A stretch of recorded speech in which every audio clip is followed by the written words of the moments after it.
Thank you. I wasn't ready yet, but let's see how it's going. I'm going to talk about some of the tools we have been creating at the company for mixing 2D and 3D and take the best of both worlds.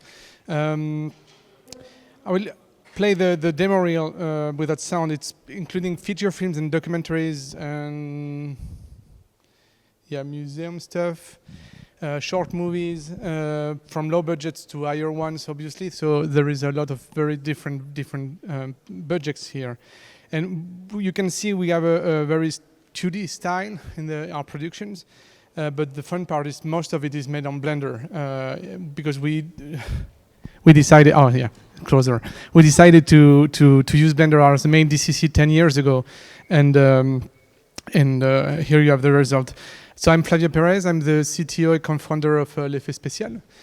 I'm going to show the R&D work made by my amazing team because I'm not alone. There is Amélie Fondevilla, Damien Picard, Valentin, who have been making all the tools you are going to see. And the R&D is partly supported by the projects you can see now and the producers, the authors, obviously, but also a big thank you to the French CNC, which is giving a great deal of helping the French studios to create tools. So, I will just keep that. So here is a list of features you have seen some of the images, except the last one, which is in production. All the other ones are done, and Allah is not obliged. This one is going to be released in 2 weeks in France. And I will be focusing on the 2D and 3D hybrid techniques. So it's not something new. Obviously, since 40 years, Disney is already using 3D in movies like in The Great Mouse Detective. And and the first time we used it in the company was for DDD in Paris, and for we use cutout inside Blender. I don't know what's lagging, but we use cutout inside Blender, so mixing 2D techniques with the 3D world. And one of the things we started working at that time was also the mix for 2D elements in 3D space, so creating the layers in 2D DCCs and using, and this is what we have been using in a recent project like Allah is not obliged.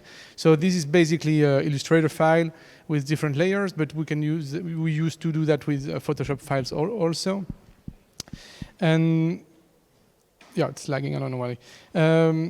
And for the 1500 shots of this project. And the main idea here was to use the system called the camera plane system, which is importing the layers, and then you can easily set up the spacing and then layout of the scene to work out and create this feeling of space.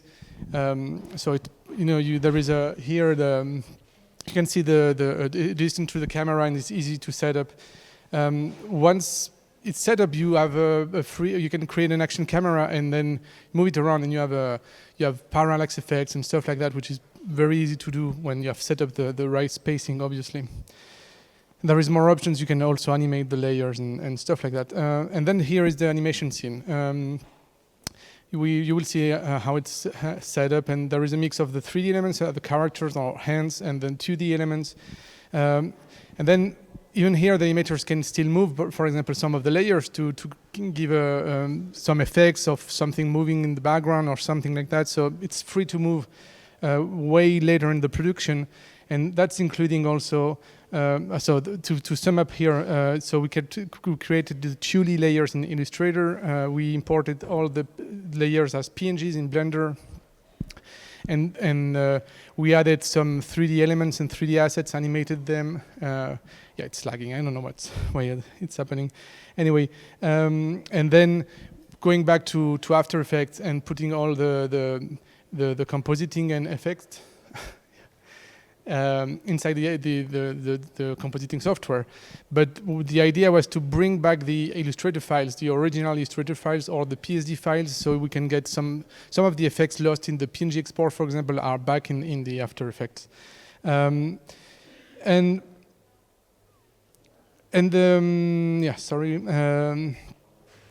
Now the idea is how can we change this paradigm? And the work we are doing is, can we do the layout before creating the background, which is a very usual way of doing 2D animation, but can we create a 3D space and the layering system before that?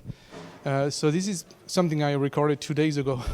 We are working on a system where you have a 3D scene where here in this case there is some 3D elements and there is some 2D elements drawn, as you can see with the mouse, as references.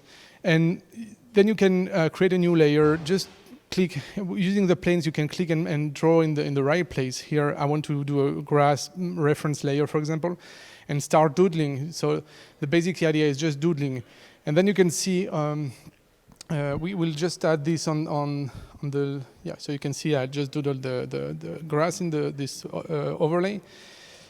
And then I'm creating a new layer here. This part here will be important because it's the layers you will find in the 2D DCC later on. So you create a new layer and then you add objects. So it can be grease pencil in this case, but any kind of 3D objects.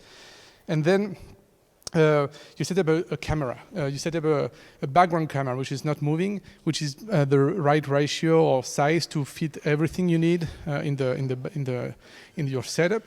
And in this case, it's a weird ratio you can see, but it includes also the overlays of the first ground, the first place. This is exported to a PSD. No, I have more to say. Yeah, I would just keep that. It's exported as a PSD. So all the layers you have created in the 3D space, you find them here. You can hide them, and then it's Photoshop, so you can do whatever you want. You can start creating all the layers and subgroups and stuff like that you want. We just ask the artist not to play with this first layer here, because if they re-render the PSD later, this will be blasted. So it's just a reference, and yeah, it's just a reference. So yeah, you can create elements or bring back some from another shot or something, and prepare the layers as you want. And then when you export it, you click the button update from the PSD, and that will bring the elements back in Blender. But it's creating also a plane, the same plane we saw in the before, and it's placing the plane automatically where the objects were selected in the first place. So here is a more advanced version of this shot. Next step will be including also 3D elements, because, for example, the train rails you can see here, you don't want them to be a 2D flat image. You want to draw with grease pencil on 3D, and so you can have more parallax effects and stuff like that for this kind of very weirdly shaped directions.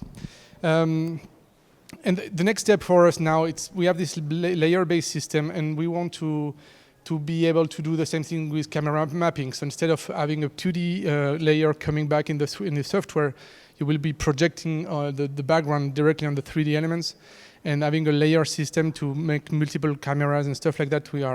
This is the main thing. And the fun fact is we presented that to the head of the background from Chuck 2 days ago, and he said, "Oh, it's great, but why are we using Photoshop? Can we use directly paint in Blender and skip the Photoshop part? Because we have great brushes now in Blender, and I can just play way more with the spacing, with the elements, with I don't know, the grass and stuff like that in more layers." Yeah, so it was great, but now we have to work that part. And we have also great brushes, because it's another topic of what we have been making. So this is it was for a pilot. It's the same palette. This is what you can do with the rough animation, obviously. And this is what you can do with a cleaning with the default brushes from grease pencil. If I stop here, you can see it's most likely like a animate brush, something very vectorial, and it lacks texture in this case. And you have a texture-based system in Blender, which is a pattern repeated with some randomness and stuff like that, but it's still a pattern, and we didn't like it for this project. So we asked the director, Aurel, to draw a lot of images like that, lines and pages. And so I just put 2 of them, but we have 40, 50 pages of lines and dots and stuff, and with his own tools. And what is important is with these on tools, if I take the same tool and try to draw the same line, I won't have the same line, obviously. I'm not applying the same speed and force and the angle and the way I'm using the tool. So it's its tools and its style. So it's taking that back. So if we get this animation here and we apply this line system, the graphical lines, we get this kind of result. Just random posing. And it's way more interesting in terms of graphics. You have a real start of the line, end of the line. Basically it's every line here was drawn by the director, but he didn't draw that drawing, obviously. So it's his style back in each of the lines made by the coloring department. Even that movie is in black and white. Here you have another breakdown for another shot. And it's the same system, these lines. And the interesting part is we have this kind of faux fix effect, which is redrawing every line. So if I stop the faux fix effect, you will see that at some point I will stop it. You will see that the line is not changing anymore at each frame, so it's very static. I mean, it's not static, it's very synthetic. You can see here, very, very synthetic. So you feel it's not made drawn by drawn in a classical way. So applying this, and that this is way worse because it's just displaying the grease pencil underlying the system. Applying the faux fix effects give the impression you have every frame is drawn when there is only 2 keyframes here and interpolation between them. And it's kind of working, I think. So yeah. And the other subject we have been cooking, it's something we started, some of you know that it's a project we did 3 years ago for a documentary. We animated this famous character. And we were disappointed not to be able to put some more details on the dress because this character is known for the flowers and dots and stuff like that. And we thought if there were a way to bring the 3D cool stuff into the 2D world, which is, for example, 3D makes it very easy to apply a texture to a volume using the UV system, of course, and making it consistent even if the volume is being deformed. But you have no idea what's the volume in 2D. There is no volume, there is just lines and stuff like that. So we created a system based on the pattern system, which create a grid, which is tracking the volume, and then you have a contemplate where you draw something and put it back in the grid like a lattice or something like that. It's semi-automatic. So, and the cool thing is what I've the input is a grease pencil drawing, and the output is still grease pencil drawing. So I can edit it after that. It's not a texture. It's not a which is going to be destroyed by some transformation and stuff like that. So here are the results. So the dots here are not animated by someone. It's this system. Trying to applying the dots to the character. It's not automatic, it's semi-automatic, so you still have keyframes for the rotation of the pattern and stuff like that. But it's not this texture, we say in French the shower effect of a checked texture which is not tracking well the volume. And here we just change the pattern, putting buttons in the pocket and a logo logo in the back. So we have been working on that more recently. I will show you the current way of handling it. So you start from an animation, which is an open scene we did 2 years ago. And if it's not well, you need a volume to track, and if it's not well closed, you need to clean it. But that can be anticipated, obviously. And then you will, starting with that volume, you will create this grid, which is going to track the shape. And you will see the result in a second. That it's generating this grid, and then you can fix it, obviously, because the first iteration you won't like it. You won't like the way it's not really following the shape of the dress. So we have this editor, so it allows you to change the kind of the position of the grid. So this is the main tool. And then we have another one, which is you draw a line, and then the grid will be snapping to that line to create like forces for this we can call it a lattice, but it's not. We don't. I mean, for you to know for those who know how lattice works, kind of the same. So this is the way you will do that, and then you will draw. You will draw using the grease pencil, obviously. In this case, like a line and little buttons and stuff like that. This is good for this kind of elements which are very annoying to animate because you need to have the pacing in between the animates working well. Otherwise, you will feel a wobbling effect or something that the dots will be moving all the time and you won't like it. And then the basic tool will be using the transform system. So this is now attached to the grid. So when you do the transform, you push it for a side, it will move according to the grid. So you put keyframes on your drawing and it's great. So the result of this is this, for example. So this is just using the transforms from that grid. You can see here. And it's kind of working already, but as it's grease pencil, you can still edit it. So you can go back to the frames and start using, I don't know, the sculpt mode and move the frames and move the lines as you want to make it some more, I don't know, more appealing, obviously. And this is the result with something more edited. So it's smooth and yeah. And then you can also work with more complex patterns, obviously. And you can see that it's sticking well to the dress, and it's not wobbling. It's still editable. So, yeah, this is something we are very happy with the first results. We just finished 2 pilots for a cartoon movie. So, next month in cartoon movie there will be 2 projects using the system for some complex dresses patterns of 2 movies. I was way faster than expected, so I can show more other projects at the same time. Another way of mixing 2D and 3D, it was in this project we made for Andarta, Tricoton, was the idea of using 2D elements to create a complex shader and a workflow for 3D characters. So, I mean, obviously we started to have a lessons for doing, I don't know the English name, it's tricot.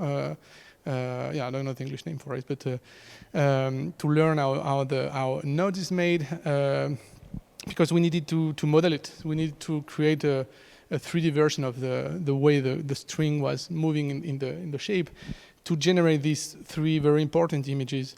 Which is a depth image, of course, a normal map, and an ID of the elements. Because our idea was to be able to do that in TV series was to create which is constrained in terms of budgets, and you have to create 70 characters for the TV series. You can spend like 3-4 weeks for a character. So we wanted to do them low poly, and then each face will be a node in the shader system. So we skip a big shading work also on the project. So this is the maps we needed. And then the other issue with this technique of crochet, it's not like circular, concircular modeling like we used to have in 3D. It's a spiral of knots, of dots and stuff, and also the size of each polygon needs to be kind of the same for the shape. So we wrote a lot of geometry node system, so we can model something quick, and then with the geometry node create these kind of spiral shapes and stuff. And the idea was that if a polygon is like four sided, it's a normal crochet node. But then if there is 5 sided, it's a open or closed node. So you will have different kind of strings. And then the coloring system is based on the vertex painting. So you vertex paint, and then using the ID map, and sampling all the faces around, you can know what's the current face color, but you can know the color of the face under, for example, and then the string here will be yellow here, and it won't turn to red at some point. The string is not changing the color, so we have this real kind of string effect but very easy to, I mean, it's just vertex painting, so it will be very fast. Here is some more of the images, and here is the result. So if you know how it's done, you know that every one of these string dots, it's a face in the low poly model with under. We don't have a high poly model. It's the one which is rendered as low poly, but applying, of course, the shading and the displacement and stuff like that, you get that, and also layer of fur to get these smooth effects also. And the workflow as shooting the background has practical elements, shooting the shot with some reference, like cardboard references, just for the size of the elements. And this is the animation. I need to press it. Oh, wait. This is what we have in the viewport, and the animator has. So the model is very simple, and this is the result. You see. And the great thing here, it's we only render the characters because of the backgrounds were shot, and the render times are very low.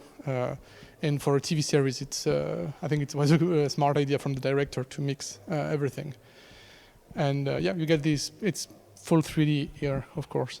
And then including so the 2D ways of thinking things was included already in how we created the assets, but also we wanted to be able to make it even more interesting because of the stop motion style of animation. We wanted to be able to put smears and stuff like that, but quickly done, and not like creating 3D elements and creating a very complex rig. So our idea was just to ask a 2D FX animator to just draw these simple shapes, and then we transform them as a more complex 3D element, which can catch the light and get the same shader.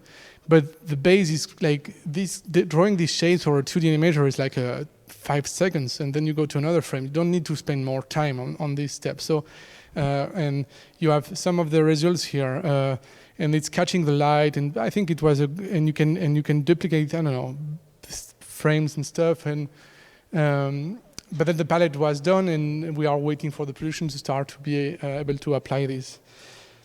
Yeah, I might skip this project. Yeah, I mean, we working with the more 2D elements. This is other open scene. So both the girl doing the skating, you can download it from our GitLab and having all the layers and all the steps if you want to use them for your research. And this is another open scene. This was done in like 2 days, including doing the background and animation. And you can see here what's a simple little animation. I'll just let it play. And here our idea was to give the animator full possibilities in terms of animation. So there is no setup of the character. It's just creating the shapes and stuff like that. But we wanted to have a nice render, so have the smooth, the easy way of creating animation and the rhythm of the 2D animation, and at the same time we needed something consistent in terms of volumes and stuff to create a 3D render which looks nice. And the idea was to make this paper effect on the characters, so this is a 3D test and shading we did. You can see here more a close-up on the shader we were looking at. So the scene was looking like this. So we have a 3D scene and camera and stuff. I will just keep that part. And we worked on making kind of advanced boolean systems, so we can create a new shape which looks nice. So it can take the shader, because by default, for example, this little rabbit, which was at some point in the movie, it's like 2 shapes for the body and the head, and just 2 lines, which is creating these 3D elements on the fly with grease pencil. But if you render that or try to apply that, there is penetrations and stuff like that, which is not helping the shading, obviously. Or here, for example, the head of the wolf, it's made of main shape and little shapes, and sometimes even the nose can be another shape. So you need to create something nice, and then put everything together in 3D in the right order. So there is a lot of solving and stuff like that to make that. And I just figured out I deleted the last line, and I can't show the I can show you the result because it's missing. But you can see it on our webpage, I think. So yeah, mixing 2D elements and 3D elements. One of the interesting things here is will be how the artist will have to adapt to this kind of solutions, and having people coming from 2D working in a 3D space or the opposite. It will be evolving the wave of creating the teams also, and having people who can handle best of both worlds. And often the technicians are either 2D or 3D, and now we have to find a way to mix them better. So these are some of the things we are working on, and it was very interesting in a lot of the productions to see how strong sometimes the way of doing something, like including like 2D, doing 2D, was fighting against the 3D world, the 3D space, because in 2D you don't have you just have an order of layers, but you don't really have a space, and in 3D you have a space, and you have to put the drawing in the right place, and not in the screen space. And there is a lot of issues like that who needs to be learned and properly applied by the teams, which is, I think it's a very nice challenge, and it's a very nice challenge. So yeah, I think I can just go to the questions if you want. Thanks for listening so far, and for my accent too.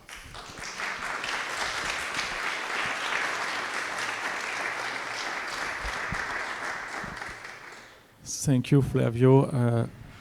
Thank you, Flavio. And thank you for supporting Kitsu from day one too, because Flavio is one of the first users of Kitsu, so I'm super happy to see him today on the stage. Maybe you have questions about his presentation?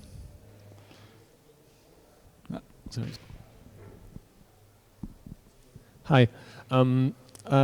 From what I saw, you spend a lot of time doing research for your 2D systems, 2D, 3D systems. So how do you manage this time during pre-production? How do you sell it to the producer?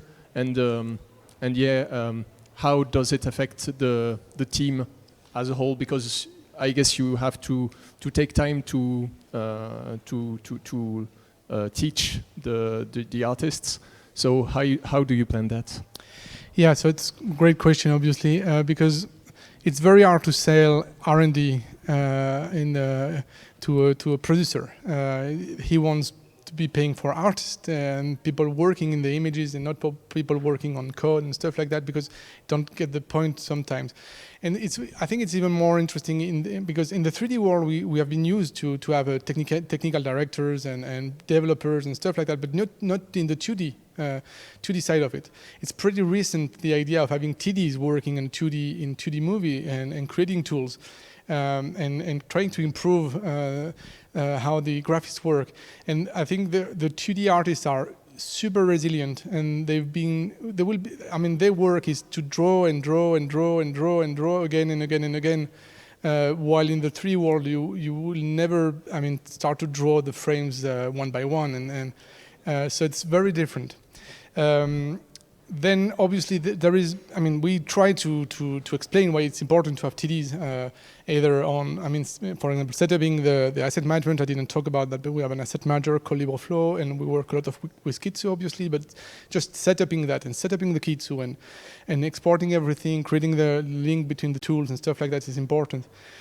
But also having support for the tools and the tools we have been creating. Some of them, as I mentioned at the beginning, we have fundings from the CNC, so that allows us to work not depending on a project, but we have to try to think about how these tools will be useful in some years, for example. Try to sell them also to producers and show them how it's working. And maybe it's not sometimes. I think for example, the stroke mapping, the system for the patterns I show you, is not free in terms of you need time to set up the shot well and to apply the drawing and stuff like that. But it's pushing forward what you can do with your designs, and you don't have to to just simplify them and flat them and remove all the details and stuff like that. But it won't be free as of you just click a button and it's working. You still have assistants applying the patterns and stuff like that, but it will be way less expensive than paying animators to add the buttons and all these details, because that can double the price of a shot just by adding the, I don't know, logo in a t-shirt, or lines and stuff like that, or freckles in the face, and a tattoo for a character. And yeah, it's thinking about that. But yeah, it's thanks to the CNC and the tax rebates, we can have R&D working and thinking of the future, obviously. But it's still hard to sell to the producers. They are usually they are trying to make us remove those lines of technical support and R&D and stuff like that, obviously. But I think it's the same for all the studios. Thank you. Is there any other question? Yeah. Yeah, maybe you can talk a little bit more about your Kitsu and LibrFlow connections before we. Yeah. Well, I put this without sound, the trailer of this feature film released the next month, because Kitsu was a big part of it actually, and LibrFlow also. And all the techniques we have been seeing of the camera planes, everything here is made with the camera planes, and the characters are in 3D with this Illustrator look. And we have been using Kitsu since then. We know Franck since 2018, no, before that, 18, maybe year before, I don't remember when. 18, I think. 18, yeah. And all the projects you have seen displayed here, Kitsu was involved, and we have been, playing a lot with different kind of tasks and stuff, and we are still playing with new. We just started to play with the sequence tasks, for example. We didn't use them before, and LibrFlow, it's our asset manager. It's based on Cabaret, who was developed by Damien Courreau, which is somewhere around at Supermonks early before, and then at Ubisoft. And it's a framework, and we build upon it an asset manager. And then it's connected to Kitsu. You log in through the Kitsu account, and you exchange information like the list of shots and timings and all the data you need from Kitsu. So it's very useful for us then to build the shots and just get the breakdown in Kitsu and build the shot, just taking all the assets, because we have a list of the assets here. And so for a studio, putting all the information in the right place and collecting it and curating it and updating it, it's very important. So so we created this link and all the projects you have seen, and we are using Kitsu. Sometimes we had to create connection to a shot grid for a client, for example, because he was using shot grid, so we pushed information. But other times with other Kitsus, so I'm very happy with the new features of syncing the different Kitsus together, because we can have our Kitsu and another studio is having its Kitsu, and we need to create a connection between both of them. That will be pretty handful. So yeah, Kitsu is everywhere in our productions now. We have on-premise installs. Mostly, we have just for the technical aspect of it, we have one install for the little projects, and then we have for every feature of bigger project, we create or weirder projects. We have a short movie right now, which is very weird in terms of tasks and stuff like that. So we just created a new instance just for it. So it will be easy to work this way and archive it at the end without touching the other installations. So we have a lot of instances running at the server at the studio. Yeah. Okay, cool. Thank you a lot, Flavio. It was a great talk and with a lot of pictures. So perfect. Thank you.